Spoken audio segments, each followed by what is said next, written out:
Oh, things are so weird right now.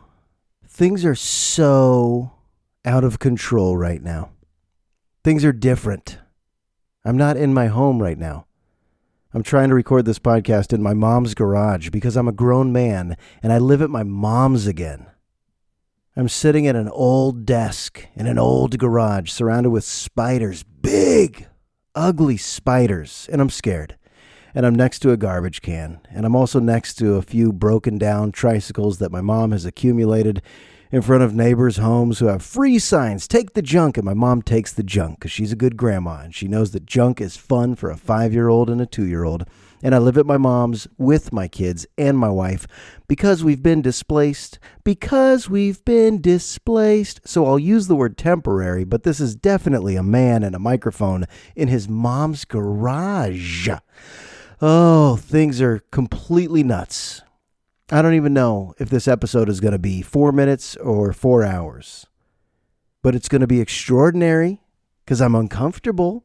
I'm physically uncomfortable and I'm emotionally uncomfortable, which might be a good time to record and it might not be. And maybe I should just stop and go to sleep in my old twin bed and hear the sounds of paws on the roof. Is that a raccoon? Is that a possum?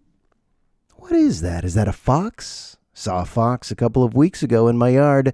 It was kind of scary and kind of cool. It was majestic, but you wonder, wait, do they bite? And then you Google, oh, they're cool? Okay, they're fine. They don't bite. So we have foxes, but we have a lot of other stuff in the suburbs, in the scary suburbs. The suburbs look good until you go into a dark garage to do a podcast and try to pour your heart out because life got a little stressful. Life got a little tough lately. Do you know what a water meter is? Do you? I didn't really know what a water meter was. Well, you want your water meter to be still. You don't want your water meter to be moving when all the faucets are off. When no one's showering and no one's doing laundry, you don't want the water meter moving, but our water meter was moving slowly. Is that a spider? Holy shit.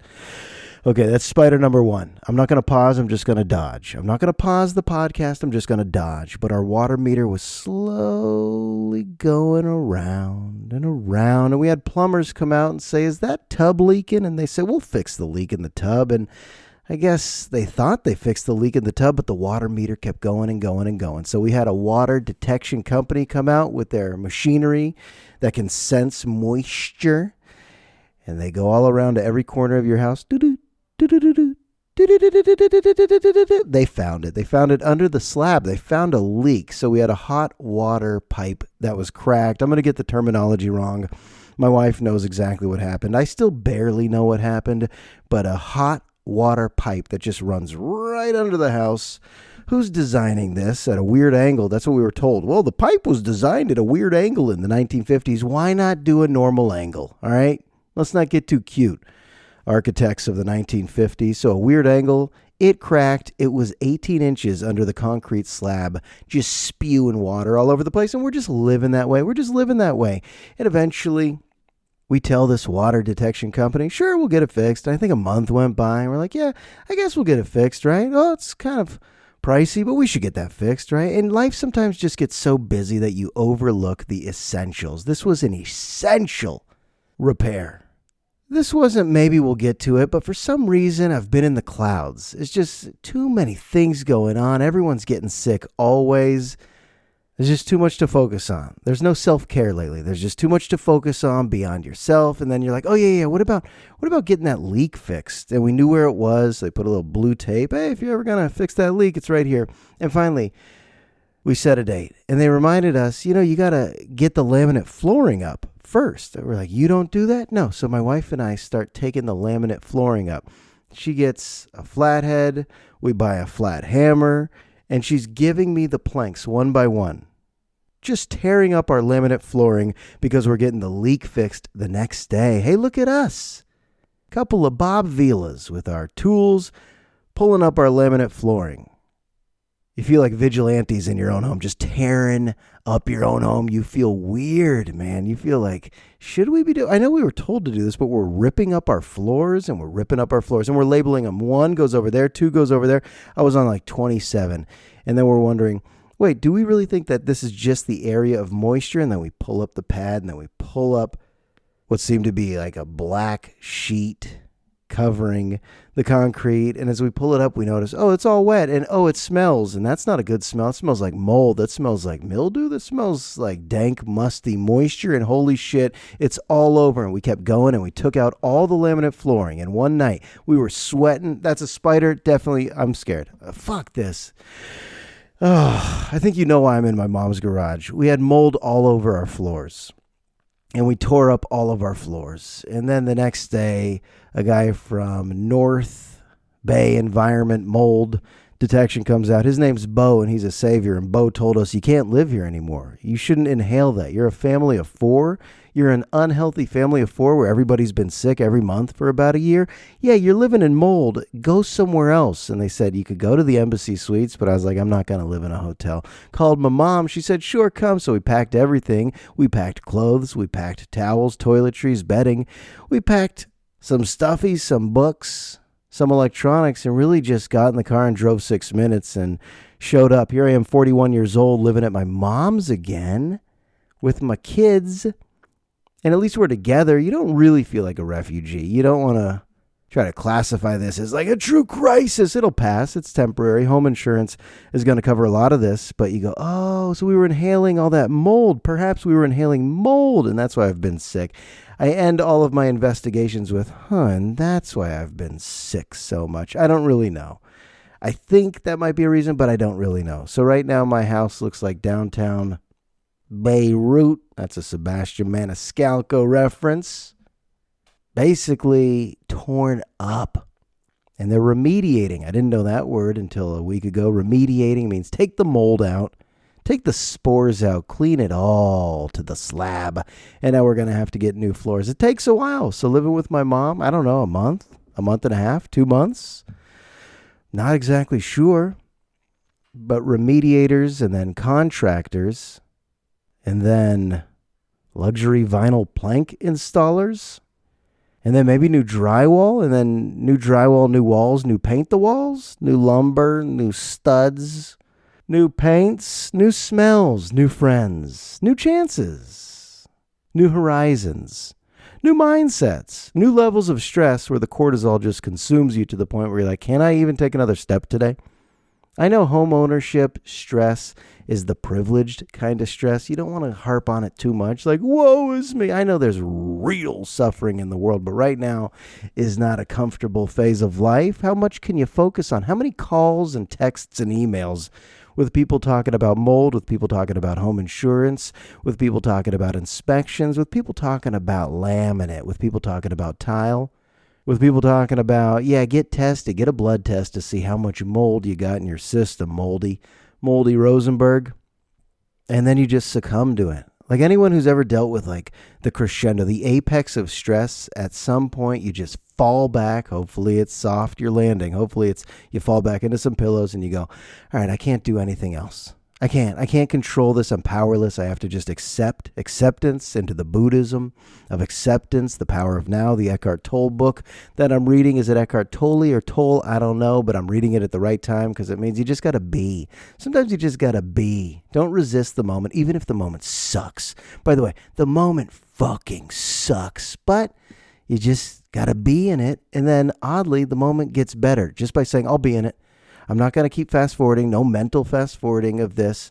Do I need to get on some meds? Probably, but I'm not on meds. So you're feeling it deeply. And there's not enough time to go on a run. There's not enough time to meditate. You just got to take the kids to school, go to your job, get the kids back from school, get all the meals and all the humans that need the meals for fuel, and make sure you do it again and again and again. And look on a calendar and say, oh, it's that person's birthday. Okay, it's graduation. Oh, it's that person's birthday. Oh, you got to text that person back because life still goes on. Who cares if you're in a crisis? You can't just disregard the necessities of life, so you got to do both. And then you go to sleep and you're wondering, wait, what day is it? What is life? Is life a lot of suffering? Oh, back to Buddhism. Yeah, life is a good amount of suffering. And some of it is inevitable, but you're not supposed to anticipate it because when you're not suffering, you just got to be in that moment too. You be in the joy, you be in the suffering, you just got to be. Thanks, Eckhart. Thanks. I might disagree with the entire book, but I'm reading it at the right time in life. And you don't want to bring that irritable energy around your family. You don't want to, I have been bringing a little bit, but you don't want to bring it at all times. You got to still smile. You got to still try to schedule a laugh. Once a month, we schedule in a laugh session. And you got to still take showers. You can't just grow the gray beard. Neighbors are going to start talking. Did you hear about Moldy Rosenberg? With his gray beard, he doesn't look right. Yeah, when that family moved in, they looked good.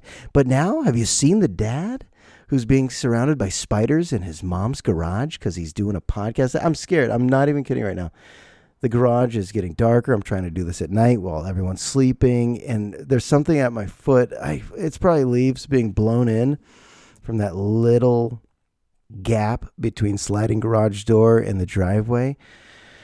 Oh, there better not be a lizard. I'm fine. I'm not. It's almost summer, so I'm being very intentional about mental health. I'm going to have enough time to go hiking.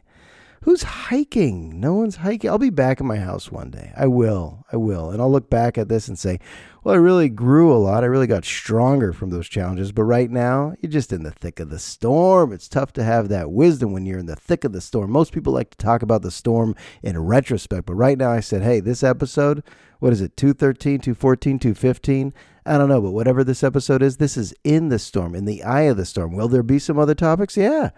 I should advance the topic. You've heard enough. All right, I've been living in mold. I got out of the mold. I live at my mom's. I do podcasts in my mom's garage, which sounds like a cliche for the loser. Did you hear about the loser? He's 41. He's back at his mom's. Oh, isn't that the guy that does a podcast in his mom's garage next to her old broken down tricycles and a garbage can that smells like a bunch of barf? But I'm fine. Are you fine right now? What's up with you? All right, enough about me. What's up with you? What's plaguing you? Aren't we all united by this relatable misery? Even though it's a beautiful life in many ways, it's a blessed life, feeling fortunate a lot of the time, but aren't we all united by the fact that we all suffer and struggle a little bit here and there? Isn't that why the pharmaceutical sales of all these SSRIs and antidepressants and anti-anxiety meds, because we're just a bunch of animals who are probably not that well equipped to deal with the fast-paced world and all these stresses at once, and then we try to dive in head first and take on too much, and all of a sudden you get a little low and you go, things are heavy. Yeah, because you let them pile up. They're literally heavy because you have too many things on your to-do list, and that checklist doesn't get whittled down each week, so it just stacks up. You say, things are getting heavy. Yeah. So what can you do? I guess you could breathe. Let's all take a breath. Oh, shit. Let's take another. That felt good. Actually, there is pure joy in looking into my daughter's faces. I just softened the moment by saying something sincere. But it's true. You could be embroiled in some deep darkness. But if you're a parent, you got some young kids, you look at them, you go, okay, that's what matters. Okay, that's where my attention should be. That's why I work so hard in all the other areas so my attention can be there as often as possible. And also, I don't want to make it sound like all these moments are so dramatically wonderful or terrible, awful, like so polarized. There's some aspects of life that are just dull, mundane, redundant, a little boring. And that's fine too, to just be in that. You know, a lot of us try to fast forward through the boring. Oh no, this moment feels dull. I got to put on a podcast. I got to text a friend. I got to click like on a post. I got to listen to a song. How many people are even able to be bored anymore? There's a lot of I got to do. We fill our time with too much. I've heard that. The modern day parent doesn't let their kid just chill. We fill their day with camps and clinics and lessons and tutors and more classes and more programs After swimming, we have violin. Then we're Zooming with our pen pals in Venezuela. It's like, let the kid just be bored. We're so bad at that, the modern day parents. Makes you miss the latchkey days. By the way, there is a big generational gap from when I was a kid to what kids are right now. There was a fascinating CBS report. It says teens are maturing at a slower rate than previous generations. Why did I look this up? I was seeking this information because I was at my nephew's bar mitzvah. And to clarify what that means, it's a 13-year-old's becoming a man. And I saw these 13-year-olds and I go, wait, they look like kids. Kids. But when I was a little kid, my older sister's bat mitzvah, they look like Sex in the City, like adults. They look like women. And was it just to my eyes, or was it true that 13-year-olds used to be a little bit more mature, or just look more mature? 13-year-olds were getting into some rebellious, mischievous, adult-type activities. Well, the truth is, teens right now have gradually become less likely to try adult stuff, like drinking, having sex, working, even driving cars, dating, just simply going out with a group of friends.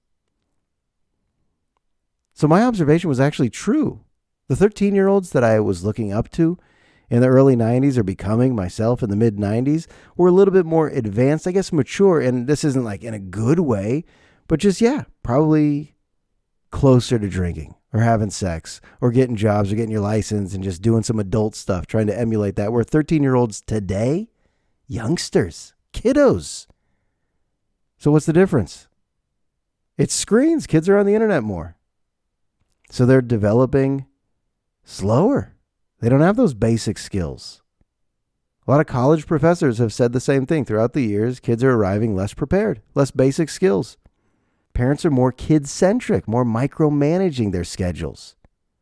So kids are being watched a little more, which keeps them young. When kids aren't being watched as much, the latchkey generation, finding Playboys and dumpsters at juvenile hall, learning how to cook for yourself, discovering cigarettes on your own, there's no watchful eye. Kids of the 80s, it was less watchful eye, less parents putting you into program after program, clinic after clinic, camp after camp, tutor after violin practice, and then swim. I mean, kids in the 80s were still doing things, but they were absolutely advancing quicker and maturing quicker. So now you do have a lot of teenagers who are not in a rush to get their driver's license. What are they in a rush to do? Sit on a comfy couch, text, click like on posts, stream through YouTube and TikTok and Instagram. And this is actually changing the culture of teenagers, these screens. I don't know. Does it sound terrible? Does it sound terrible? There's parents who definitely know where their kids are at all times until college. And then once they arrive in college, they're not ready to just totally spread their wings and fly. They probably miss home. Whereas, my God, 100% of my friends were just certain we want to get out. We want to leave our homes. I don't know. I talked to some teens. They're like, I'll go to a JC. And this isn't about the pressure of academics. A lot of kids, of course, want to go to college. But some of them aren't in a rush. Like, what are you doing on Friday night? Nothing. Probably just staying home. Snapchatting away. In the CBS report, by the way, a lot of these surveys and polls, who knows how true they are? You know, you can't really survey a whole generation, but it did say teens are not drinking as much. Teens are not having as much sex. And teens are not rushing out to get jobs because jobs equal independence. And a lot of teens aren't just yearning for the independence like they once were. Does it make sense? I don't know. But visually, it was very apparent seeing a bunch of 13-year-olds. When's the last time you saw a bunch of 13-year-olds? Now compare that to a bunch of 13-year-olds in the 80s and 90s. Different, very different.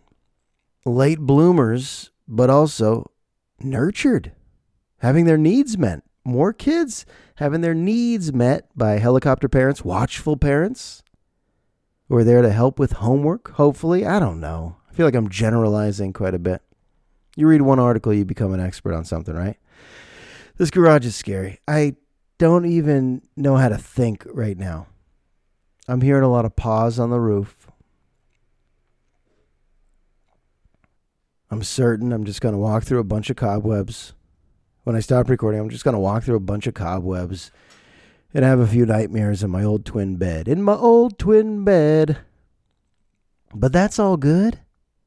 I got to just try to tap into what's at the surface of thoughts. Like the recent stuff. I bet if I record, I used to, try to record once a week. It's been a while.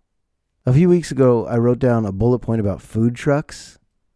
Very Seinfeld, right? Like, how insignificant does that sound right now? I'm in a mold crisis. And my bullet point, oh, how innocent.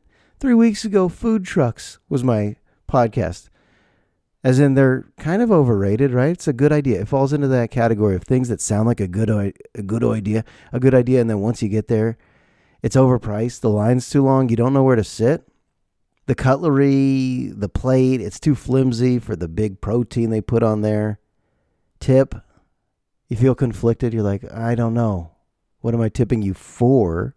Aren't you just hanging your head out of a tall truck and showing me a screen to tap a percentage that you've already predetermined is the right percentage for a tip? And I don't want to look cheap in front of my family, but I also don't know if I need to tip you because why are kids' nuggets and fries now $26? What are food trucks now? Food trucks aren't fun. They just sound fun. Ooh, food trucks. You tell people, ooh, food trucks, and people get excited. And then as you're actually doing food trucks and you're sitting on some curb without the proper cutlery, you need a fork? No, it's snapped off in the chicken. Do you have napkins? No one ever has napkins, right? I guess you could go back to the truck, but you don't know which line to stand in. How many lines are coming out of that truck? Is this where you pick up or order? Do you order here or do you pick up? Oh, where do you ask for napkins? You don't ask for napkins because someone's going to glare at you like, hey, back of the line. And then you have to still act like food trucks are fun. Food trucks, not so much. They used to be. It used to be like really cool stories from back in the day are like, if you go deep into Barrio Logan, there's this one food truck. Don't look at the guy in the eyes, but just say menudo twice. Menudo. And then walk to the left. And at the back of the truck is when you're going to get the most incredible, delicious, tasty Mexican food in all of San Diego. You're like, okay, I got a tip on a food truck in Barrio Logan. All right, it's a neighborhood I don't know much about. But you go in there, you're like, oh, shit, this is legit. And it's cheap and it's affordable. And no one else really knew about it. Now food trucks, it's just the hipster idea. And this rant is tired because I need to get back to the world of mold. But that food truck episode, that ship has sailed. See, I'm trying to recreate some of my memories of why food trucks are not as fun as I thought they were going to be. But really, I should just get to what's up. What's up? What's up is that my wife turned 40. So happy birthday, Shani. However, I planned a big night. And I was wondering, are we about to attain the proper headspace to really enjoy ourselves? Because we know deep down we're fun. We know we could have fun. But when you're embroiled in this, when you're immersed in this type of stress and chaos where you're just living out of bags. And she's at her mother-in-law's. I'm at my mom's, but I think it's even tougher to be at your mother-in-law's because you're, where's the cereal and where's the spoons and which towels can we use for this? You're just out of your own element. You're out of your comfort zone. She's doing well, but I'm like, we still got to celebrate your 40th. So I got concert tickets, Googled a nice restaurant close to the concert venue. And as we're coming into Oakland, all I can focus on is the homelessness and the poverty, and it's overwhelming. It's striking me. I probably hadn't been in that area in 5 years, and the problem's only gotten worse. And I'm wondering, what can politicians do? And I'm wondering, how do we solve systemic racism that has left people out to dry like this? What a ugly problem that seems unsolvable. But it's still, the festivities are coming of a 40th birthday celebration, and we have to step over some sleeping homeless people, unhoused. And it's just living up to all of the reputation that you've heard of these rough areas in Oakland. That's just tense and smells and poverty. And it's just so sad. And we go to this restaurant and I looked at all their dishes on Instagram and I got hyped up with Yelp reviews. And the food was tasteless and the waitstaff was amateur. And I was like, okay, is she still having fun? And she was. That's how you married someone who's wonderful. She was still having fun. But we both agreed the food wasn't good. It was pricey, tasteless food. And then we crossed the street and our favorite band, Bahamas, is playing. And I thought maybe they'll get equal time with the headliners, Rodrigo y Gabriela, who I've never heard of, the flamenco metal duo. Have you heard of them? Rodrigo y Gabriela. Their music does absolutely nothing for me, but I was like, we'll be there for Bahamas. Alfie from Canada.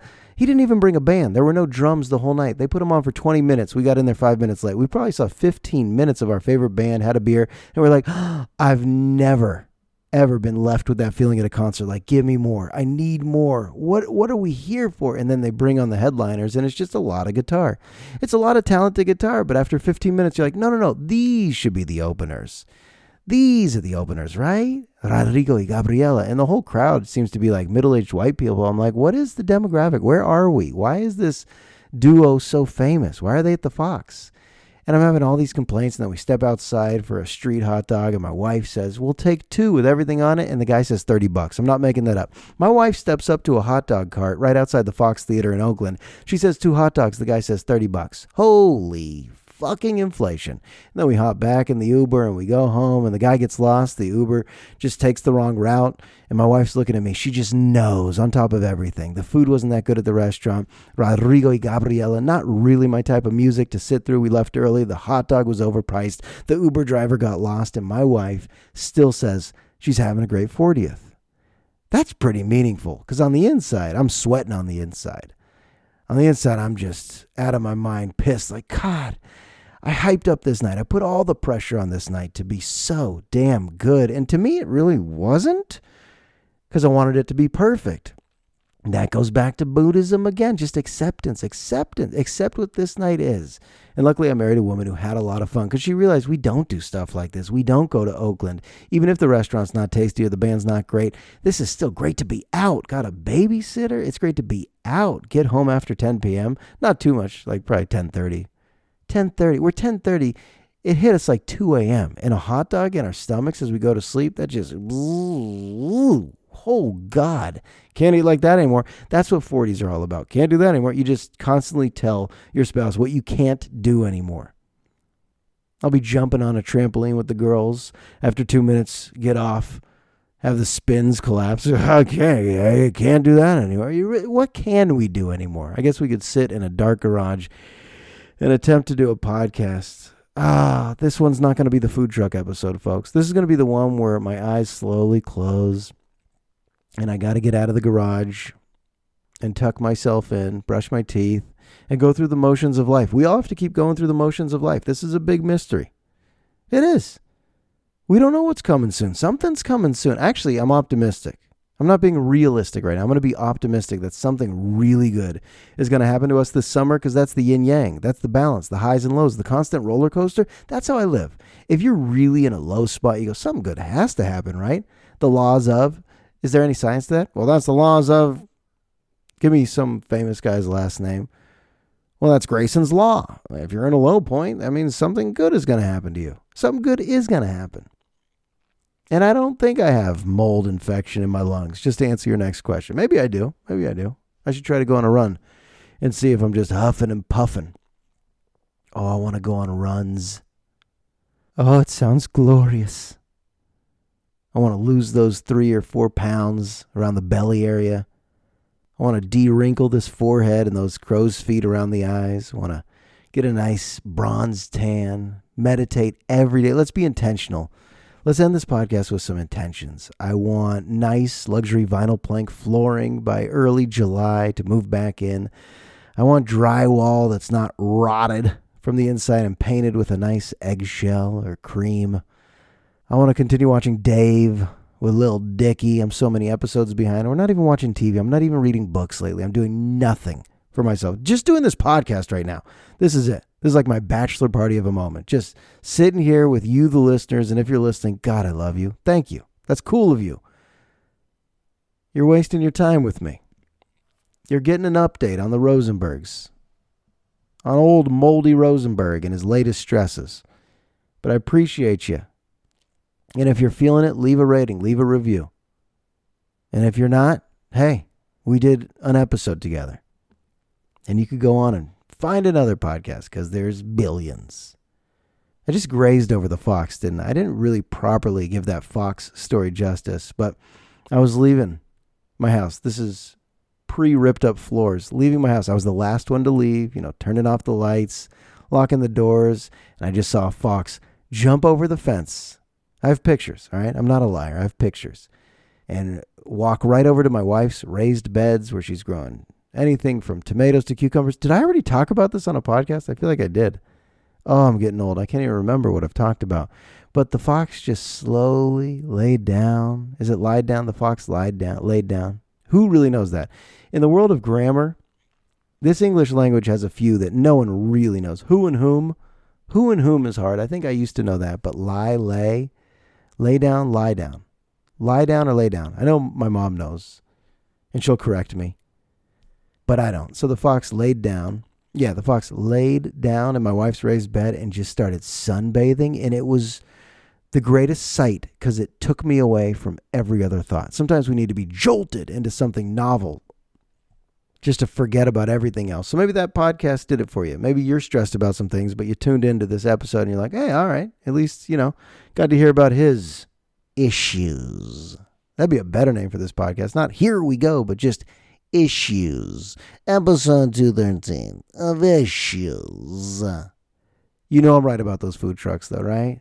You're sitting on a curb, no napkins. You're like wiping your mouth with a shirt. Something spicy and you don't have a drink because you didn't want to spend the $7 on a Fanta. You're like, no, I'll just find a water fountain. There is no water fountain. And if you did, it's probably just going to be a trickle out. You know those water fountains where it trickles out and you put your lips too close to it and you're like, oh no. Oh my God, my lips hit it. My lips hit the metal of the trickle out water fountain because it didn't have a good geyser pressured stream, and you're just sitting there with your lukewarm water out of a fountain after a food truck. It was too spicy. You didn't know how to tip, and that rant sucks. So I'm out of here, folks. I'm going to end it right here, and I'm going to say I sincerely love you all, because that's the best way to turn a frown upside down. Show some gratitude. Express some love. And do 20 push-ups. Or 15. I don't think I could do 20 anymore. I tried doing dips the other day at the playground. Any other parents out there so certain that they'll never work out again, so they've started to work out when the kids are at a playground? I'm like doing chin-ups next to the slide. This prison routine that I'm doing, jumping jacks as I'm pushing the girls in the swings. You're like, I'll try to find fitness wherever I can. But yeah, 20 push-ups? Could I do that? I don't know. That'd be tough. I'd probably have to take a day off of work. All right, we're done. Au revoir. Aloha, sayonara, adios, shalom, peace out. This one's in the books. I'll talk to you sooner or later.